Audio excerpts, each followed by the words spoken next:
society, so I think that's very important to take those things into consideration, even though I think color has absolutely nothing to do with quality, except for when it comes to maybe some oxidation or old wine, they tend to become quite similar. So this is our Chardonnay, first up, which would be, as many of you guys know, I'm sure you guys have heard this spiel before, but we do tend to make a slightly more neutral style of Chardonnay, meaning that we don't add too much winemaking to the process. We try and have the vineyard show its character, of course, which we have, like Ernst mentioned, sandstone and kind of limestone eroded soil, so it's basically beach sand if you want to think of it that way. So you get a lot more minerality from that, and obviously because it's not so rocky, for instance, you have a lot more surface area exposed to the root system, so it does tend to play a bigger role in my mind with integrating some minerality into the wine. We don't use any new oak whatsoever, and that's just a matter of interpretation. I think new oak smells delicious, it smells the wine. It would be a fool to say it smells bad. It's just a matter of us trying to figure out our property, and if you want to kind of test how much new oak your label will take, you have to start on the low end. Because I know on the low end Chardonnays are pure and delicious varietal. We age it for 18 months as well. Because we harvest earlier, we have a little bit more acidity in the wine. It does tend to take, in my mind, extra 6 months to come around to really soften up and really integrate. I don't think that's normally necessary. I think a lot of great Chardonnays are made at 9 months, 10 and 11 months. And then the clones we use on this is very interesting. We use mostly the Dijon clones, which is your common clones, 95, 96. But we also use a Davis clone, which is clone 4, very acidic clone. And then we actually planted 131 and 124. The numbers are relevant, but these are champagne clones. Because we're kind of messing around with a little champagne program here. So these were some leftover grapes from that program. And they're just spectacular how well they actually work in this cool weather area. On the Winkler scale, as I was mentioning earlier, one of the other areas that are stage 1, if you like, is Epernay in France. So it's actually a very similar growing area to the greatest champagnes on the planet.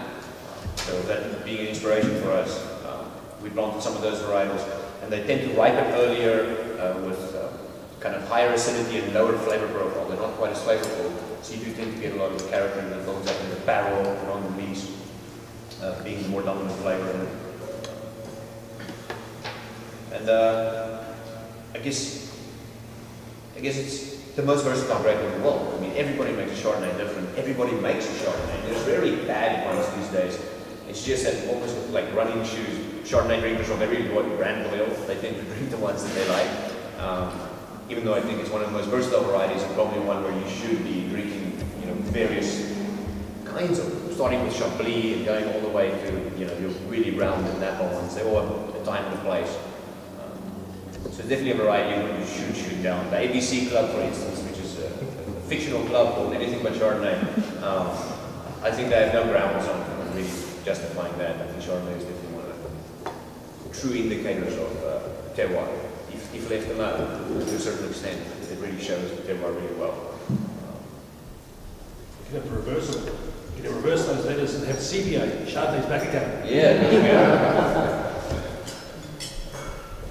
Leave it to the Kiwi to come up with a chant.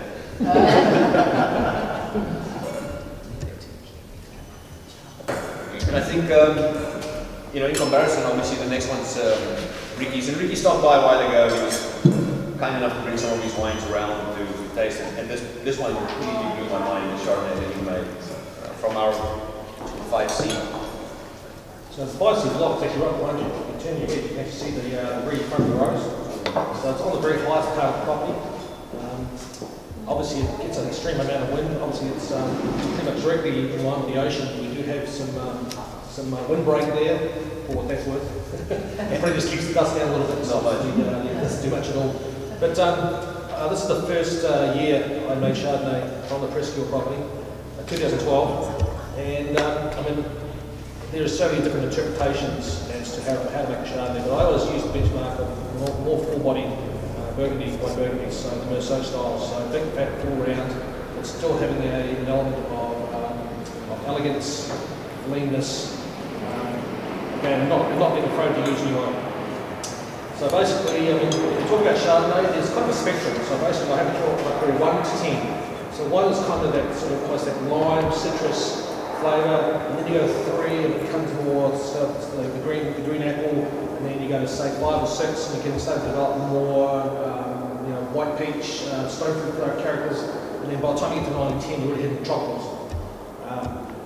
Because the crop coming off the off-5C in 2012 was the very first year that fruit came off that vine. There had been some previous fruit, but not much. This was the very first lot of commercial fruit coming off it. I didn't have enough fruit to really play the multiple pits, because obviously it's nice to have a little ripeness, but you also have a little bit of the leanness as well. Just kind of get the nice roundness in the mouth that has a nice clean, almost like when you wave a knife in the air or wave a whip, it's kind of like a regular. So that's kind of what I was looking for, and I think I've gone a little overboard with this one. I did 100% press. I pressed it hard. A lot of leaves character, native wild fermentation, barrel fermentation, 30% new oak, and I left it on leaves for up to 18 months. And basically, the only thing I did was put a little manipulative by sterile filtered this wine after I raked off the gross leaves. So this wine basically was fermented in barrel and left on the leaves for an entire 18 months. And I guess what I was trying to do, I didn't really want to make a wine that was fruity. California wines tend to be more fruit-driven style. So to me, I needed to keep the wine slightly reductive. And when we talk about reduction and oxidation, obviously, I don't want to go heavy into science here, but reductive wine has a slightly attractive fruit flavour, which with a little air comes back and kind of blossoms. And it tends to make wines that age really well. So I'd like to have the wine go to bottle with a little reduction. It's also helped by the use of sulphur.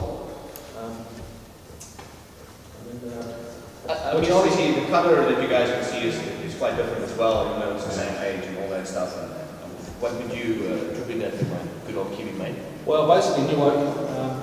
Again, leave it on leaves, no racking. It just draws everything out of the flavour. I use France Ferrari and LFUK barrels, particularly LFUK. I think they're a great barrel for Chardonnay. I also use the Pinot, but they're just a great barrel. I've had a lot of experience with them. Do you guys feel like there is, asking you questions now, right? Turning the tables. Do you guys feel that there is some kind of commonality between the wine, which I personally do? Do you think that there is a common trend, even though the style is obviously completely different, the block is a little different, that there is a common trend of minerality to the wine, especially for me, almost like a wet stone kind of smell off the rain. I don't know if you guys agree or disagree.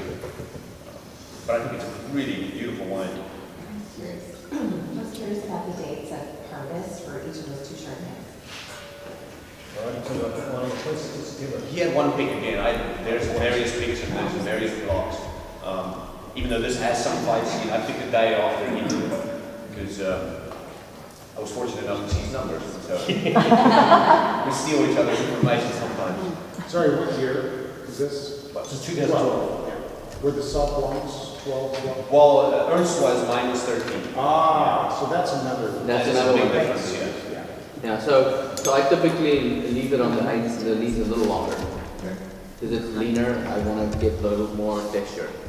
So my 13 is actually still in barrel for a couple more weeks. It's definitely a right style, rounder, fuller.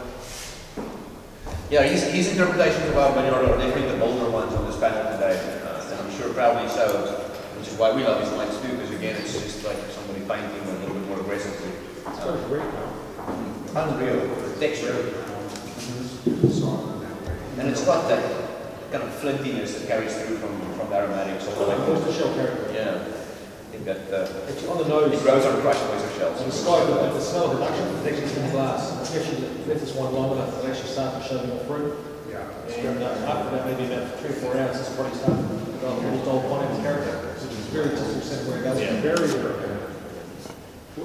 As winemakers, what are the influences that cause some wines to have more aromatics than others? Some seem to be The temperature of fermentation would be one. I mean, if you're using wild yeast and you've got the ability to go and chill through tanks, a lot slower fermentation, you're not throwing off so much ester, aromatics.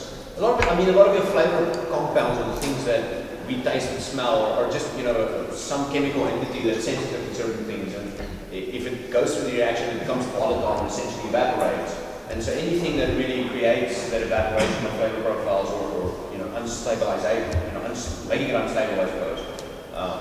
And that could be anything like warm fermentation. If it's a warmer process, the more kind of evaporation you get of that flavor profiles, oxidation, which When oxygen does bind to these flavors, they become something completely different that really can't smell and taste.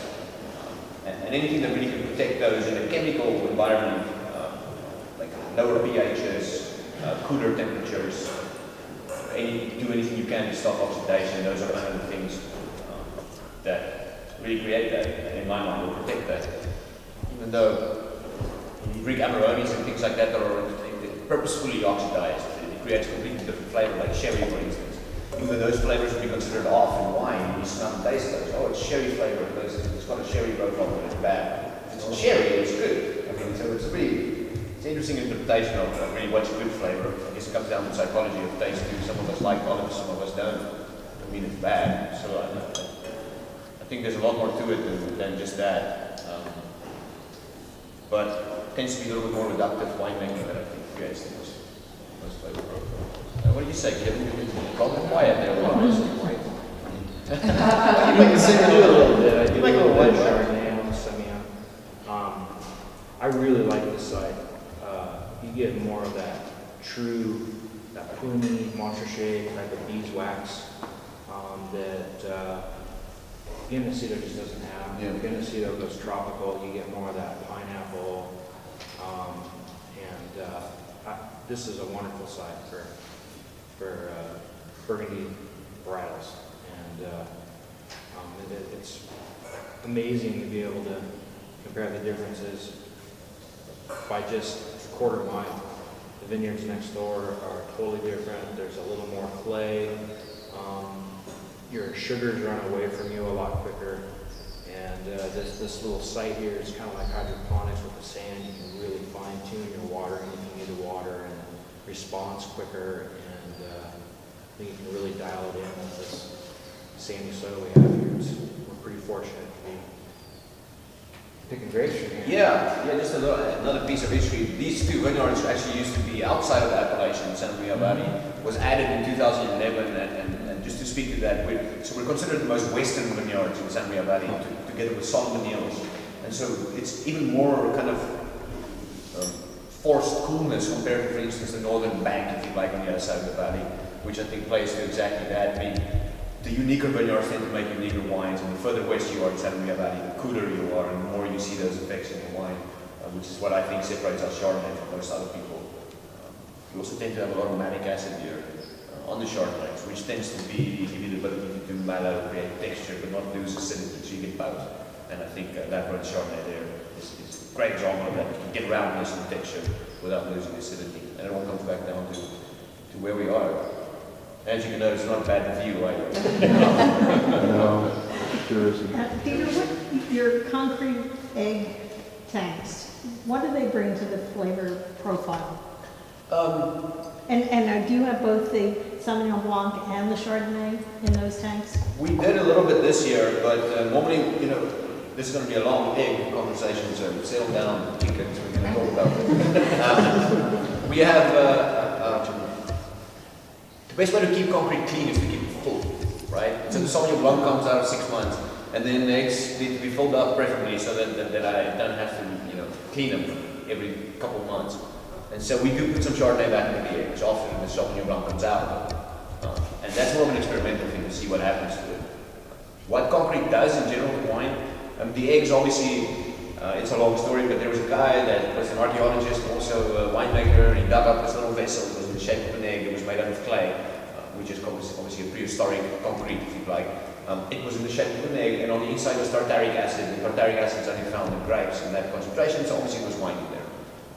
And it was there at 6,000 BC by carbon dating, so it's damn old. They've been boozing it up for a long time now. Yeah. And so what he basically did was just create it into a large egg. And they look cool, they kind of got an architectural feel to them as well. But if you think of how an egg controls temperature in nature, under its mother, is it's wide around at the top and narrow around at the wide around at the bottom, narrow around at the top. So it kind of stirs itself in this motion. So when it gets warm on the inside, it goes up to the top of the egg and then kind of barrels down the middle. And it creates that same kind of thing in an egg. So you get this light stirring of fine sediment. And to get back to the sediment is just dead yeast that is fermented the wine. When they decompose, for lack of a better word, when they break open from just dying, they release some proteins that create mouthfeel, and this is called CERD aging or least aging in winemaking. Fancy words for just a very simple process. And so this egg essentially does that. In concrete, it does deacidify your wine. It takes some time to season the egg, as they say. And so once we do season the wine, the mouthfeel becomes a little bit more noticeable, whereas when it's still kind of binding to your tartaric acid or deacidifying your wine a little bit, you do tend to get a little bit more minerality out of it. But I think in the long run, it will all be about mouthfeel. And they breathe, like barrels, but less. But more than stainless steel, which doesn't breathe at all. And oxygen is really what ages wine, I think, over time. So you get that kind of character on the palate. Am I the only one talking?